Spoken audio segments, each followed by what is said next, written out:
Hi guys, मेरे YouTube channel crime time with S L में आपका स्वागत है। आज हम जिस मर्डर की बात कर रहे हैं वह आयरलैंड के काउंटी ऑफली के एक छोटे से कस्बे टुलमोर में हुआ था। 2022 तक यह 23 वर्षीय एशलिंग मर्फी का घर था। वह एक बुद्धिमान, प्रेरित और मेहनती लड़की थी। छोटी उम्र से ही उसका सपना एक शिक्षिका बनने का था और जब ग्रेजुएशन होने के कुछ ही महीने बाद उसे ड्यूरो नेशनल स्कूल में प्राथमिक विद्यालय की शिक्षिका के रूप में नौकरी मिल गई तो वह 7वें आसमान पर पहुंच चुकी थी। उसने अपने छात्रों को खुद को चुनौती देने के लिए हमेशा प्रेरित किया, लेकिन कभी भी किसी से कुछ ऐसा करने के लिए नहीं कहा जो वह खुद नहीं कर सकती थी।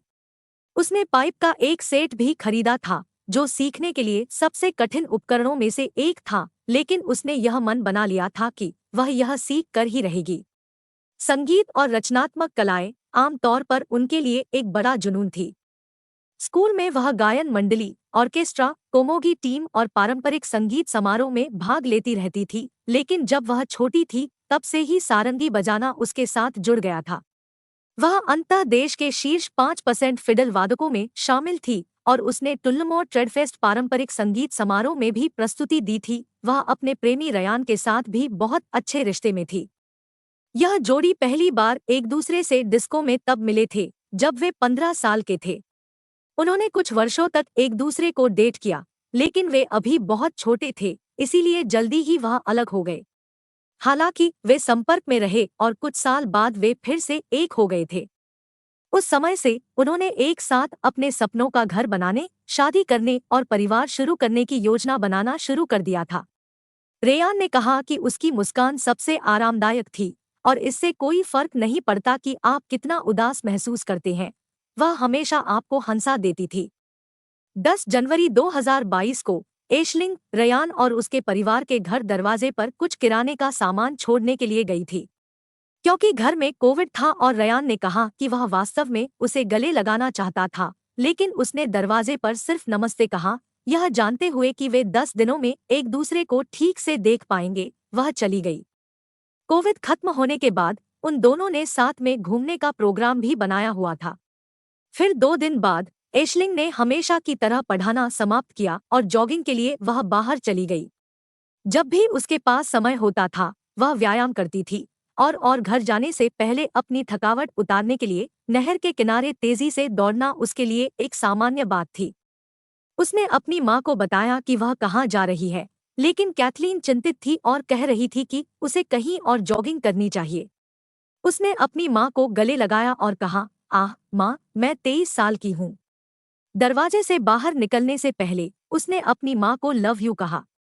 फिर उसने ग्रांड कैनाल के किनारे जॉगिंग करना शुरू कर दिया। ग्रांड कैनाल जो एक शांत व सुंदर क्षेत्र है जहां आप अक्सर लोगों को वर्कआउट करते और अपने कुत्तों को घुमाते हुए देख सकते हैं।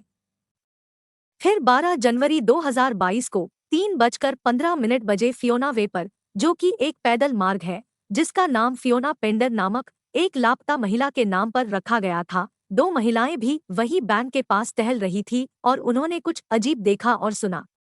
उन्होंने किनारे पर एक साइकिल देखी और फिर रास्ते के बगल के जंगली इलाके से किसी महिला के रोने की आवाज सुनी। उन्हें लगा कि वह अपनी बाइक से गिर गई है और उसे चोट लगी है, इसलिए वे उसकी मदद करने गए। उन्होंने देखा कि एक आदमी एक औरत पर चढ़ा हुआ था और उसने उसे अपने नीचे दबाए हुआ था। महिला के गले में एक छोटा सा हार लटका हुआ था। उस पर एशलिंग नाम लिखा था। उस आदमी ने उनकी बात सुनी, वह पीछे मुड़ा और दांत पीसकर और गुर्राते हुए उनसे कहा कि वे यहाँ से चले जाएं।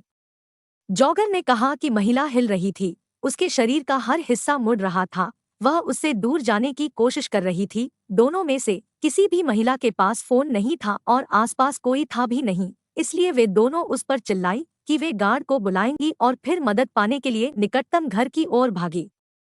अधिकारी जल्द ही वहां पहुंच गए और उन्होंने एशलिंग मर्फी को वहां बेसुध पड़ा हुआ पाया।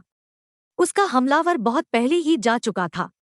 पैरामेडिक्स के सर्वोत्तम प्रयासों के बावजूद एशलिंग की घटनास्थल पर ही मृत्यु हो गई। उसका गला घोंट दिया गया था और गर्दन पर 11 बार वार किया गया था। खून की कमी से उसकी मौत हो गई थी। उसकी चाबियां उसके पास थी और यह स्पष्ट था कि उसने उनका उपयोग करके अपने हत्यारे से लड़ने की बहुत कोशिश की थी। विशेषज्ञों ने कहा कि एशलिंग ने स्पष्ट रूप से दूर जाने के लिए अविश्वसनीय रूप से कठिन संघर्ष किया था और अंत तक उसने वह सब कुछ करने की कोशिश की जो वह कर सकती थी। यह क्षेत्र जहां अपराध हुआ था, तुलमोर निवासियों के बीच बहुत लोकप्रिय था और मनोरंजन उद्देश्यों के लिए व्यापक रूप से उपयोग किया जाता था। इस अपराध की शिकार टनल के ब्लू बॉल इलाके की 23 वर्षीय स्थानीय महिला एश्टन मर्फी थी। आज उसका परिवार, उसका समुदाय, उसके शिक्षण सहयोगी और उसके द्वारा पढ़ाए गए बच्चे आज अपने शिक्षक के बिना थे। इस अपराध की खोज के तुरंत बाद पूर्ण पैमाने पर हत्या की जांच शुरू की गई। राष्ट्रीय आपराधिक जांच ब्यूरो सहित राष्ट्रीय विशेषज्ञ इकाइयों के कर्मियों को जांच का काम सौंपा गया। यह तो पक्का था कि ऐसी कोई जानकारी नहीं थी कि पीड़िता और उसका हत्यारा एक दूसरे को जानते थे। पुलिस का मानना था कि यह अपराध एक पुरुष द्वारा किया गया था और यह अपराध उसने अकेले ही किया था। फिर पुलिस ने उन सभी लोगों से अपील की कि जिन्होंने भी उस क्षेत्र में असामान्य व्यवहार करने वाले किसी व्यक्ति को देखा हो, आपके पास जो भी जानकारी है, चाहे वह आपको कितनी भी महत्वहीन क्यों न लगे, हमें आकर जरूर बताएं। जॉगर्स ने उस आदमी का यथासंभव सर्वोत्तम वर्णन पुलिस को बताया था, जैसे कि उसकी जैकेट विशिष्ट थी, एक नेवी पैडेड बॉम्बर जैकेट जिसकी पीठ पर अनोखी सिलाई थी। घटनास्थल के पास जो साइकिल थी, माना जा रहा है कि वह फाल्कन स्टोर की माउंटेन बाइक थी जिसके हैंडल सीधे थे और फ्रेम पर हरा रंग था। गर्थी ने माउंटेन बाइक से संबंधित जानकारी के लिए एक बहुत ही विशिष्ट अपील जारी की थी। आप हमें क्या बता सकते हैं?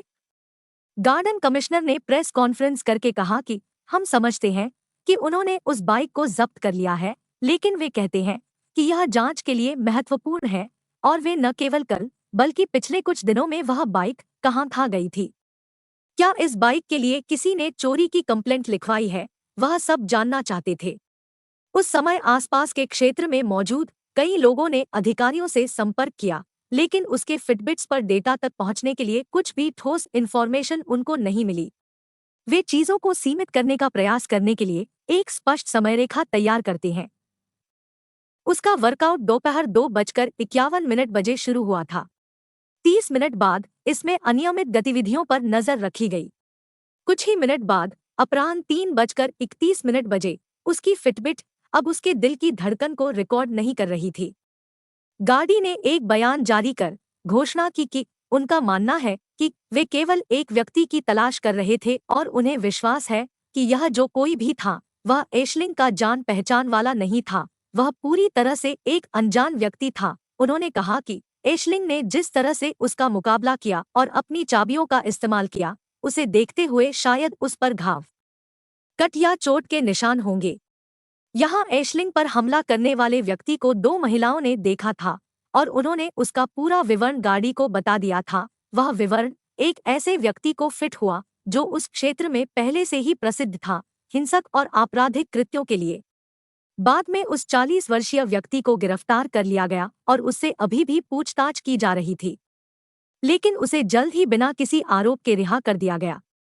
उस व्यक्ति को सुरक्षित आवास पर ले जाया गया जब उसका नाम और तस्वीरें सोशल मीडिया पर साझा की गई, जिसके परिणामस्वरूप उसे जान से मारने की धमकियां मिलने लगी थी, भले ही वह निर्दोष था। मनोरंजन के लिए व्यापक रूप से उपयोग किए जाने वाले ग्रांड कैनाल के किनारे जॉगिंग कर रही एक युवा महिला की नृशंस हत्या के 24 घंटे से अधिक समय बाद तुल्लामोर और व्यापक क्षेत्र सदमे और शोक से स्तब्ध थे।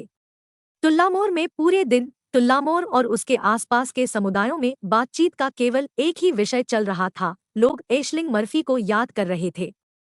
क्षेत्र की युवा महिलाओं के लिए सदमे की भावना विशेष रूप से तीव्र थी। उनका कहना था कि जो हुआ वह हम जैसे युवाओं को यह सोचने पर मजबूर करता है कि आप वास्तव में कहीं भी सुरक्षित नहीं हैं।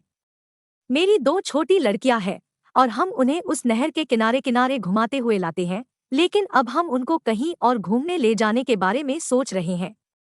मुझे यह कहते हुए हैरानी हो रही थी कि वह बस सैर के लिए बाहर गई थी और अब उसने अपनी जिंदगी ही खो दी है।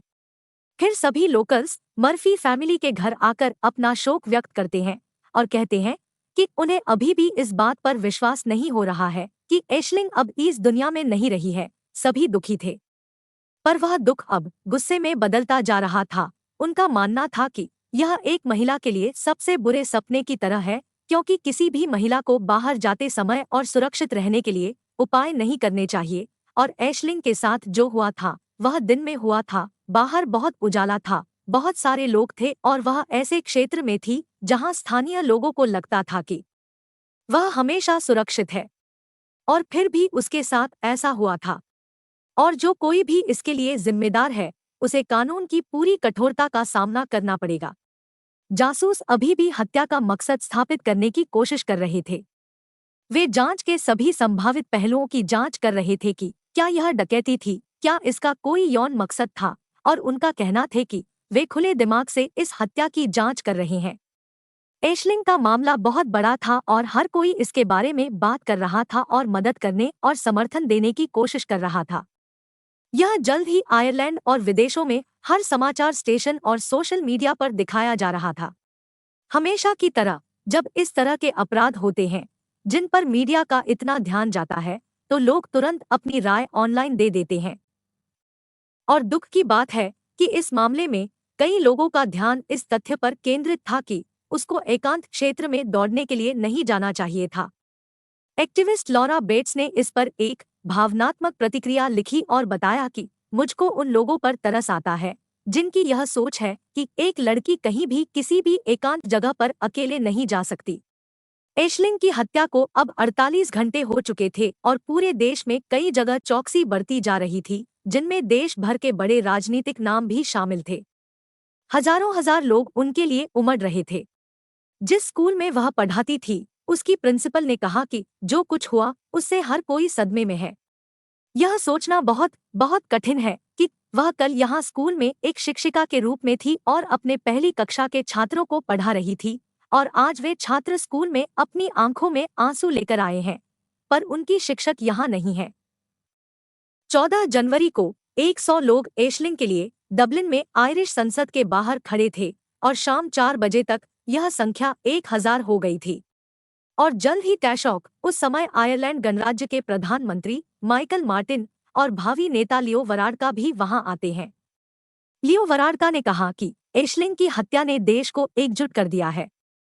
जांच तेजी से आगे बढ़ रही थी। फिर 17 जनवरी को पुलिस को एक महत्वपूर्ण क्लू मिलता है, पर फिलहाल वह लोगों को उस क्लू के बारे में नहीं बताते हैं। वास्तव में पुलिस को एक परेशान करने वाला ईमेल प्राप्त हुआ था जिसमें लिखा था कि ऐशलिंग की हत्या के लिए मैं जिम्मेदार हूं, इसके लिए मुझे माफ कर दीजिए।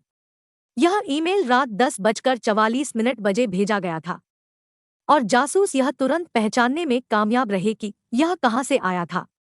उन्होंने उस व्यक्ति का पता लगाया जिसके नाम पर वह ईमेल रजिस्टर था।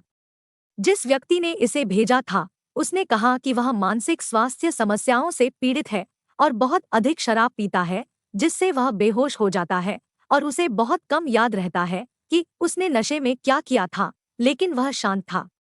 उसने कहा कि उसे नहीं पता कि उसने इसे क्यों भेजा था और ऐशलिंग की हत्या से उनका कोई लेना देना नहीं है। अधिकारियों को शुरू में इस लीड से बहुत आत्मविश्वास महसूस हुआ था, लेकिन और अधिक जांच करने पर उनको मालूम पड़ा कि इस व्यक्ति का ऐशलिंग के कत्ल से कोई लेना देना नहीं है।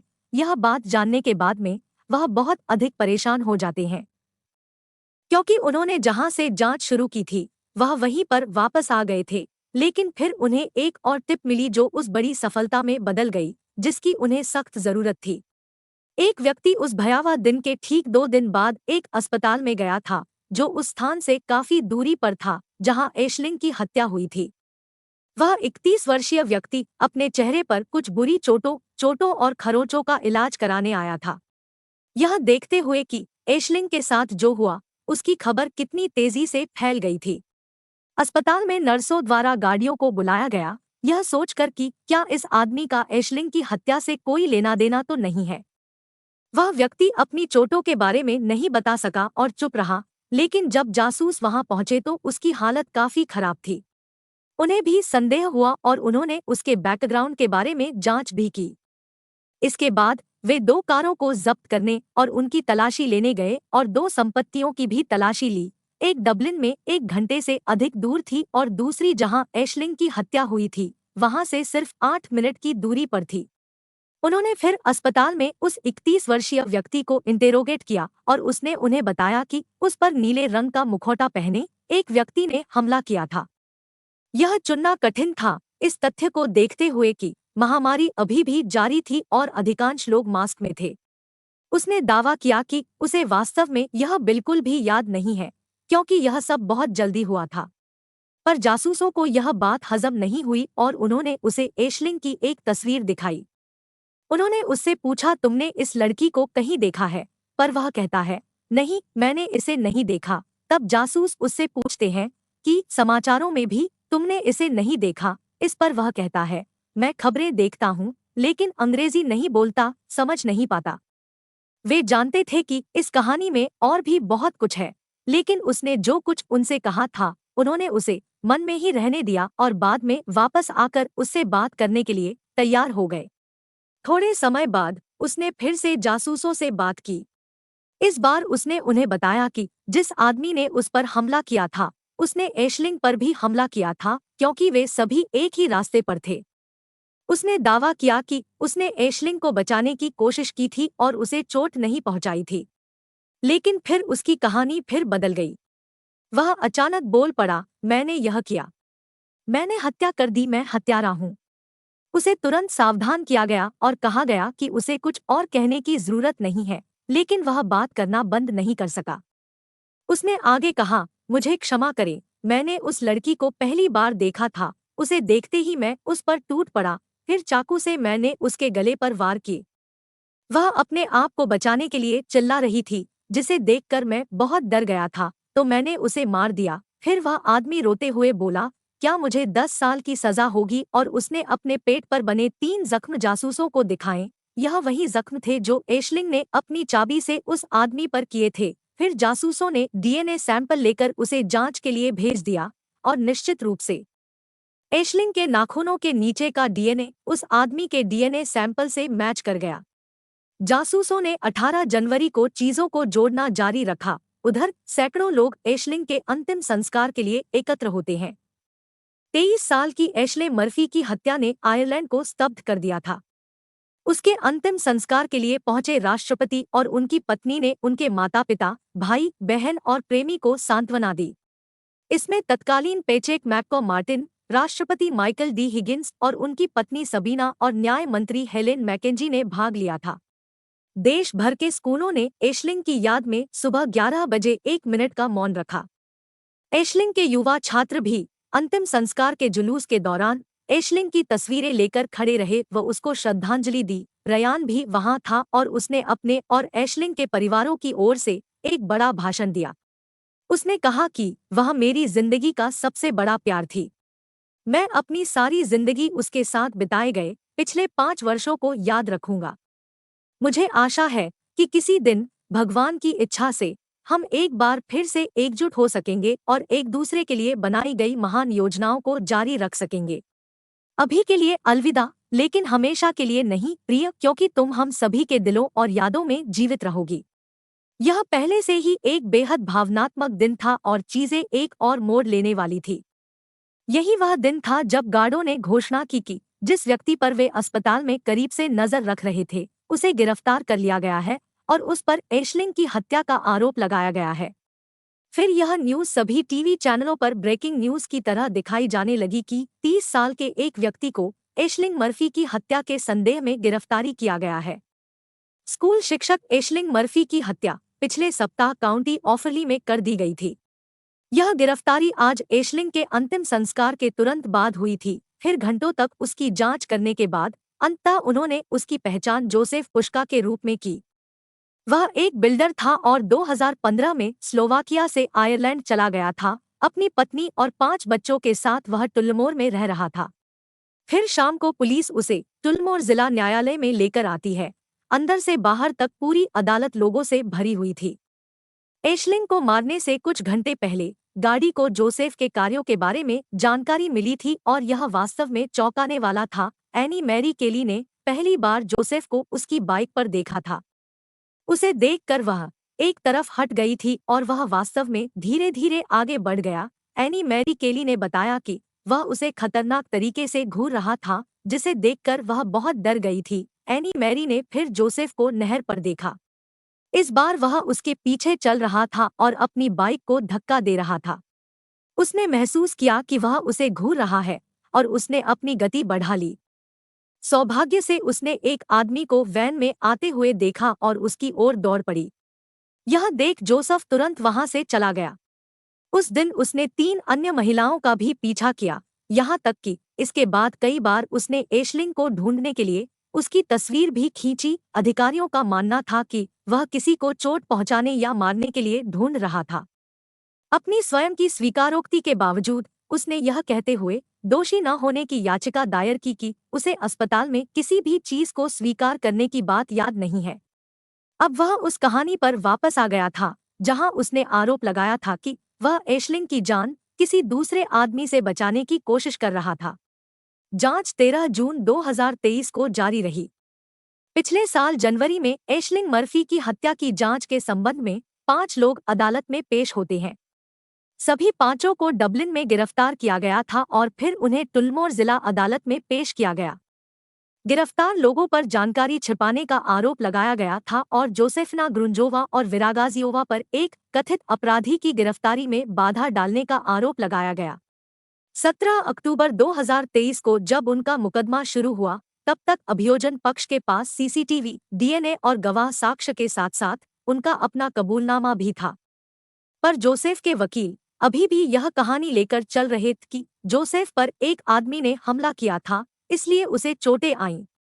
और उस आदमी ने जोसेफ पर हमला करने के बाद भागने से पहले एशलिंग को मार डाला था। जोसेफ के वकील ने कहा कि जॉगिंग कर रही 2 महिलाओं ने वास्तव में जोसेफ को रक्तस्राव रोकने की कोशिश करते देखा था, न कि यह कि वह उसे चोट पहुंचा रहा था। पूर्व NHS emergency and intensive care सलाहकार डॉक्टर जोहान ग्रंडलिंग बचाव पक्ष के अंतिम गवाह थे। जोसेफ ने गोडी को बताया था कि उसने एशलिंग को मार डाला था, लेकिन अदालत में अपने साक्ष्य में उसने कहा था कि उसे ये बातचीत याद नहीं है।